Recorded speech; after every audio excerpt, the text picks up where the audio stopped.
We will now look at the poetic devices and figurative language or in the poem My Last Duchess. We have already seen earlier what is meant by enjambment and caesura, sibilance. Let us look at metaphor in the poem. Towards the beginning of the poem, in lines 17 to 19, the Duke uses a metaphor as an example of the type of flirtatious comment the painter Fra Pandolf might have said to the former Duchess. To quote, "Paint must never hope to reproduce the faint half blush that dies along the throat." Unquote. In this metaphor, the Duchess's blush, the faint half flush, is the tenor, or the thing the metaphor describes, and the vehicle, or the thing to which the tenor is compared, is a separate living entity from her that lives and dies. Ostensibly, this sentence highlights the Duchess's beauty and lets the Duke boast about a famous painter, though his wife thought his wife more beautiful than any painting. However, because the metaphor focuses on the fading or dying blush, it also functions as a type of foreshadowing for the Duchess's own fate. Remember, on the orders of the Duke, perhaps the wife has been put to death. The Duke later lets slip that he was so angry at the Duchess for her kindness to others that he gave commands and all smiles stopped altogether, which, given that he is now shopping for a new wife, might mean that he had her killed. A blush does not literally die, and this metaphor then, which initially seems merely to praise her beauty, might actually hint at her bitter end. The imagery of the blush dying on her throat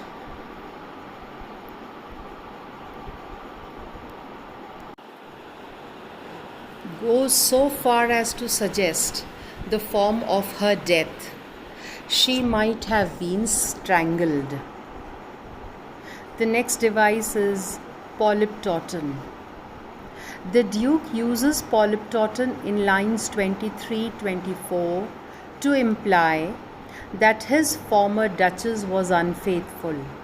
To quote, "She liked whatever she looked on, and her looks went everywhere." The repetition of the root word look in looked and looks emphasizes that the Duke believed his wife possessed a rather insatiable desire to have her eyes roam over others.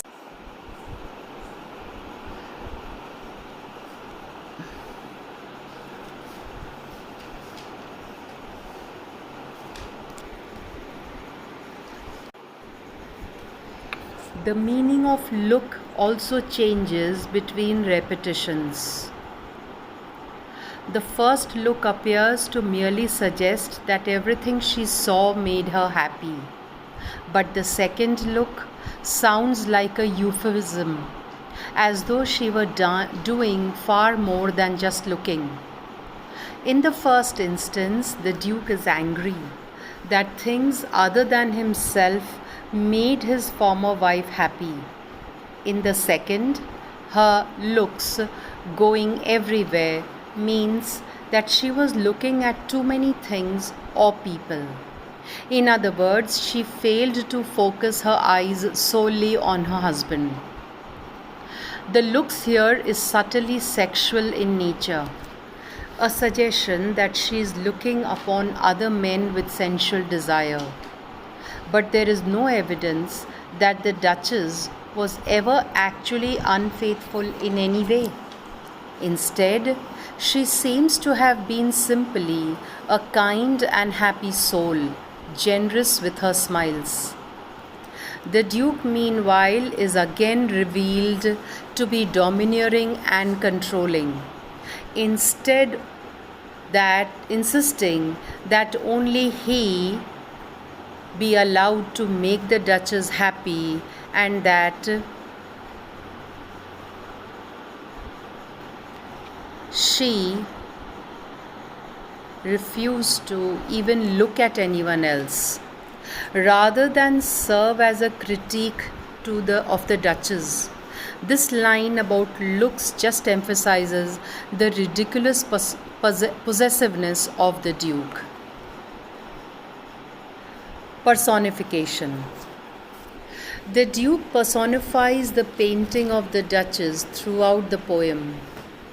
He refers to the painting as she, speaks of its hanging up as standing, and asks guests to sit and look at her instead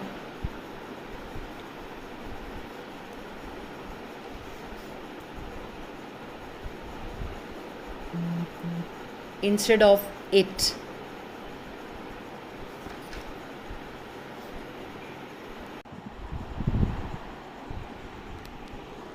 The Duke personifies the painting not because he misses the former Duchess or wishes she was still around or more likely still alive, but because the painting is essentially his ideal wife. It is beautiful yet passive, something he can show off yet which is totally under his control. As an impressive work of art by a famous painter, the painting serves to boast the Duke's own status, a sign of how rich and influential he is. At the same time, the painting is entirely controlled by him, since only he can open or close the curtains that cover it, and thereby dictate who sees her smiles. The rest of the poem reveals how domineering the Duke is and how angry it made him that his former wife deigned to look at anyone other than her husband. Essentially, then, he personifies the painting because he wants an inanimate object to show off rather than a flesh and blood woman who can disagree with or disobey him. The personification of the painting is thus in keeping with the poem's broader theme about the ways in which the objectification of women dehumanizes them, robbing them of any agency or autonomy. Here, the Duchess has been reduced to a silent object for the Duke's collection, which is likely exactly what will happen to his potential new wife if she is too generous with her looks and smiles. The vocabulary in My Last Duchess.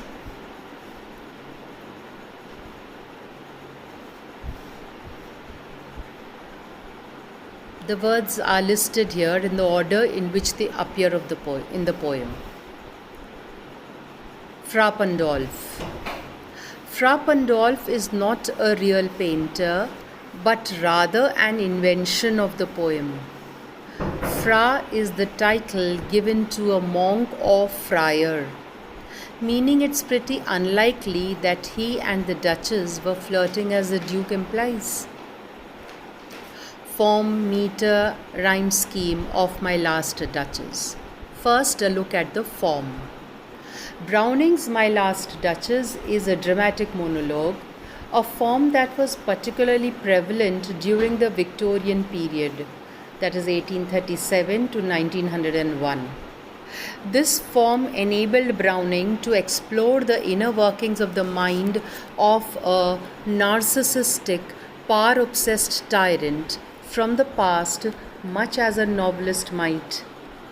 The speakers of dramatic monologues are often biased and decidedly unreliable, presenting only partial or warped perspectives of events. That certainly seems to be the case with the Duke.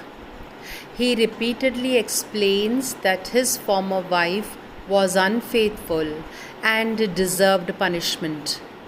But a careful examination of the poem reveals that she was only guilty of being kind to others and smiling too much. Yet, because only the Duke is talking, he controls the narrative.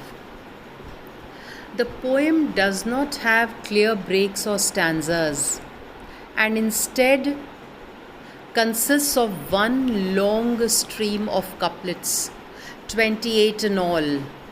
We have highlighted just the first two here, since the pattern continues unbroken throughout the poem. The lack of distinct stanzas subtly reflects the Duke's clear love of hearing his own voice and refusal to cede the floor. He talks so much that there isn't room for a stanza break, much like there isn't room for any interjections from the person to whom he is speaking. Finally, the poem contains both open couplets, rhymed, enjambed lines, and closed heroic couplets, rhymed, end-stopped lines. We have highlighted an example of each heroic couplets, which were particularly popular in England in the 18th century, and because of their regularity were considered an ideal form for literature of high seriousness, such as translations of ancient Greek epics. Open couplets, because of the lack of punctuation at the end of the line, are more flexible and subtly de-emphasize their final rhymes. Browning's poem uses both types of couplets, but the couplets are more often open than closed.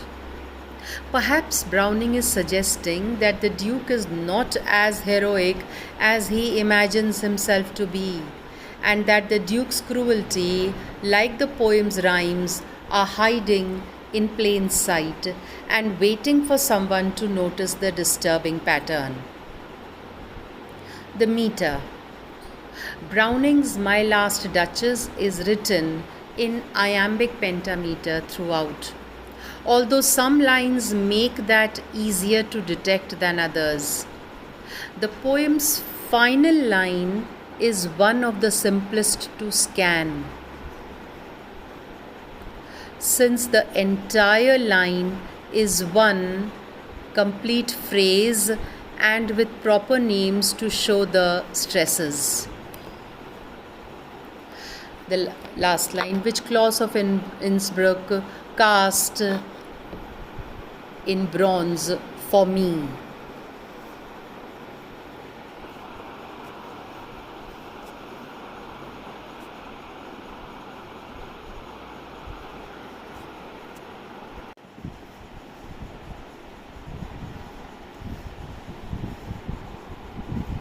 Iambic pentameter tends to mimic the sound of regular speech, meaning its use here makes the poem sound more conversational, like the Duke is just chatting with a friend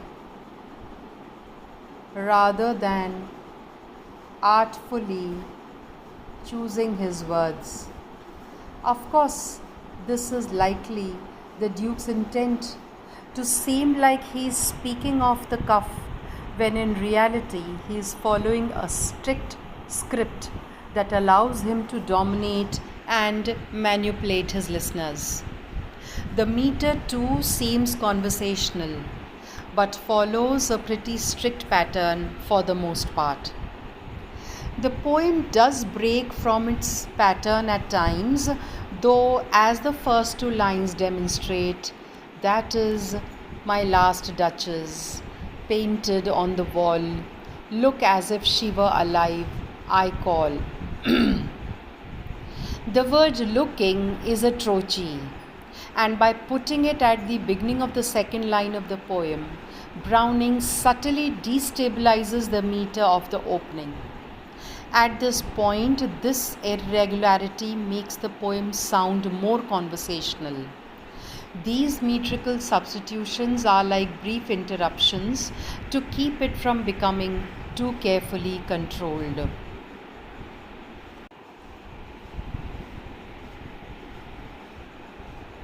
A trochee is a foot consisting of one long or stressed syllable and one short or unstressed syllable. Other moments that break with the established meter have a different effect. Note, for example, another trochee starting line 43. Never to stop, oh sir, she smiled no doubt. And line 55, taming a seahorse, thought a rarity. In both lines, the trochees add a sense of forcefulness that mimics the line's content. The Duke chooses never to stoop, and Neptune, a figure in whom the Duke surely sees himself, is boldly taming the seahorse. Meter here reflects the Duke's desire for dominance and control. Note that the meter of the final foot and half of line 55 could reasonably be seen as being rarity without changing the meaning of the line in a significant way. Thematically, then, while the poem seems to resemble normal speech in terms of its meter, Browning controls the pace as much as the Duke controls the flowing of his conversation with the emissary. The rhyme scheme. My Last Duchess is written in rhyming couplets. The rhymes are all perfect rhymes, and the scheme of the poem is consistent throughout. It follows this pattern: A, B, B, C, C, D, D, and so forth right until the end of the poem. The rhyme scheme is subtly de-emphasized, however, by the poem's lack of end-stopped lines. Because all the lines are enjambed, in other words, each line flows into the next one, freely flowing from one to the next without definitive ends, the rhymes seem nearly hidden when read out loud. The ends of sentences don't always align with the end of the actual lines of poetry, and this gives the poem a more conversational quality. The opening lines of the poem demonstrate this. That is my last duchess painted on the wall, looking as if she were alive. I call that piece a wonder now. Fra Pandol's hands, etc. Wall and call rhyme, but because the sentence with call is enjambed, the rhyme almost disappears. The line flows swiftly on to the next line in order to complete its sentence, rather than lingering on the rhyme sound of call itself. In other words, there is no real pause between call and the next line, which makes it easy to almost gloss over the rhyme, to fail to notice it when the poem is read aloud. And as a dramatic monologue, it's understood that the Duke is indeed meant to be speaking these words. The same can be said of many spots throughout the poem. Take lines 13 to 16 for example. I quote, "Are you to turn and ask thus, sir? It was not her husband's presence only called that spot of joy into the Duchess's cheek. Perhaps Fra Pandolf chanced to say, her mantle laps, and so on. While it's easy to visualize the spot the rhymes, visually spot the rhymes when looking at the poem on the page, if you speak these lines out loud and respect the enjambment, you will see how the rhymes are actually quite subtle and natural sounding. There is not any specially prevalent emphasis on the rhymes within these sentences, though they clearly appear in a very regular pattern. Thematically, this relates to the fact that the Duke controls things while pretending to be talking off the cuff. The poem seems to resemble normal speech in terms of its rhyme scheme, but Browning controls the sounds as tightly as the Duke controls the conversation. The speaker in the poem.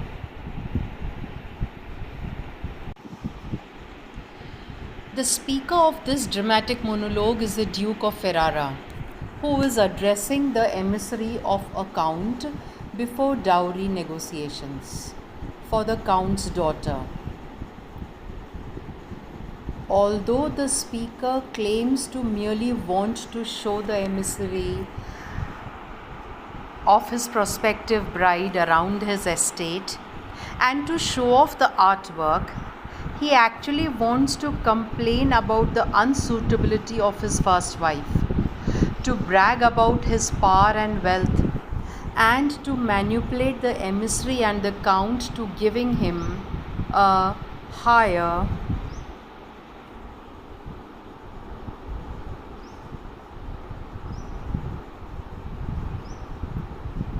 dowry for the daughter.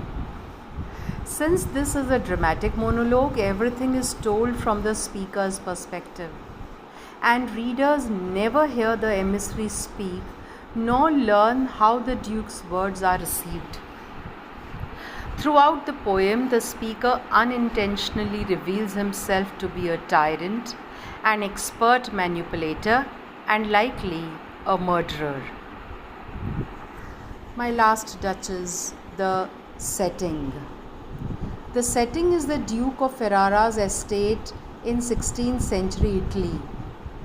Although the poem does not include many detailed descriptions of the estate itself, it does describe the Duke's extensive art collection, including the painting of the former Duke's former wife, that is the Duchess, and a statue of the god Neptune taming a seahorse.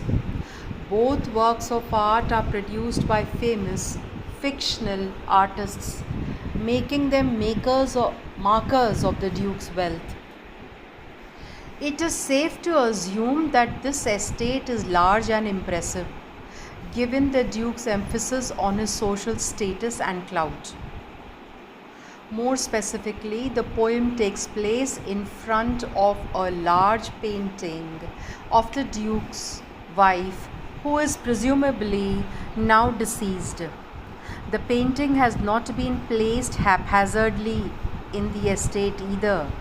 It has curtains around it and a seat in front of it. This arrangement allows the Duke to manipulate his guests into listening to his spiel about it. The literary and historical context of my last Duchess.